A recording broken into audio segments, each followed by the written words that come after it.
Jenazah gadis cantik ini keluarkan bau super wangi. Begini kisah semasa hidupnya.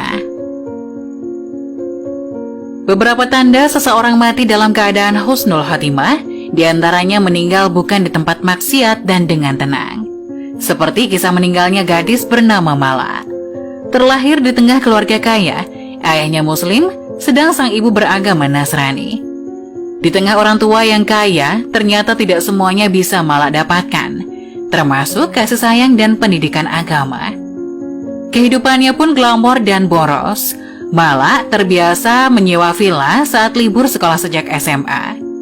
Tak jarang, Mala bercampur dengan teman laki-lakinya, bahkan tidur dalam satu kamar bersama dengan yang lain. Meskipun begitu, Mala tidak pernah berbuat tidak senonoh dengan teman laki-lakinya. Suatu hari, ketika liburan, Mala mengunjungi rumah salah satu temannya. Saat Mala berbincang dengan teman-temannya, tiba-tiba seorang wanita mengajak teman lelakinya ke kamar. Alangkah terkejutnya Mala saat melihat teman wanitanya berdua dengan cowok di kamar sedang melakukan tindakan memalukan. Mala marah seketika dan menampar wajah teman wanitanya. Lalu ia berlari dan pulang. Untuk pertama kalinya Mala merasa tersesat tanpa arah. Dari kejadian itu Mala menjadi sering menyendiri dan merenung.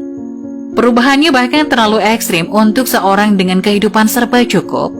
Ia tak lagi menyukai musik, pakaian yang serba terbuka, bahkan rumah mewah tempat ia tinggal. Kumandang adzan yang tak pernah ia dengar, tiba-tiba hari-hari setelahnya seolah suaranya mengusik jiwa. Sejak saat itu, ia memutuskan untuk sholat.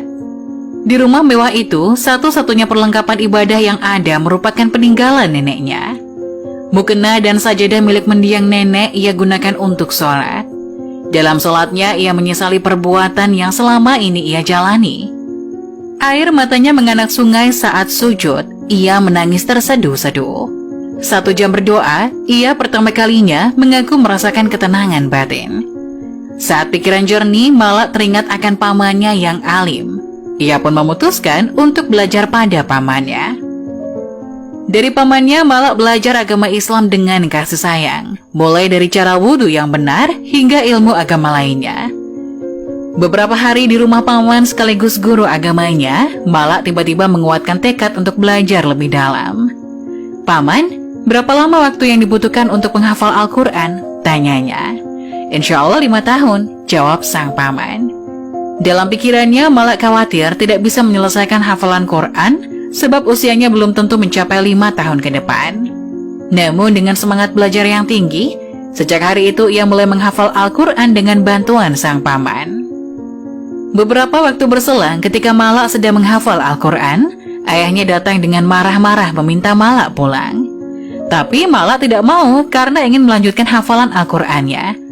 Setelah perdebatan alot, akhirnya Mala diizinkan untuk tinggal di rumah sang kakek.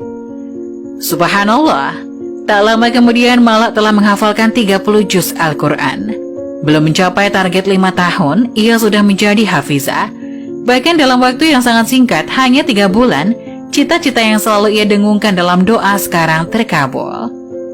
Pasca bisa menghafal 30 juz dalam waktu 3 bulan, Mala mengadakan acara syukuran. Seluruh keluarga dan kerabat diundangnya. Semua telah berkumpul, acara hampir dimulai, tapi Mala tak kunjung terlihat juga. Seorang wanita yang merupakan kerabat Mala sebelumnya melihat Mala tengah sholat di kamar. Terlalu lama menunggu, keluarga menjemput Mala di kamarnya. Dan alangkah terkejutnya mereka saat melihat Mala, sang hafizah terbaring tanpa gerakan sedikit pun sembari memegang mushaf Al-Quran. Setelah diperiksa, Mala sudah tidak bernyawa lagi. Innalillahi wa inna ilaihi roji'un. Semua orang syok, terutama sang ayah. Tapi itulah yang terjadi. Mala telah pergi selamanya, meninggalkan dunia dan gegap gempitanya. Acara syukuran menjadi tangisan dari para keluarga dan kerabat dekat. Mala meninggal dunia dalam keadaan baik. Seketika itu jenazah Mala langsung diurus, mulai dari memandikannya. Saat hendak dikafani, sebuah keajaiban pun terjadi. Kafan yang telah disiapkan tiba-tiba hilang. Karena tidak kunjung ditemukan, keluarga akhirnya menggunakan kain hijau yang terikat di sebuah tiang rumah sebagai kain kafan.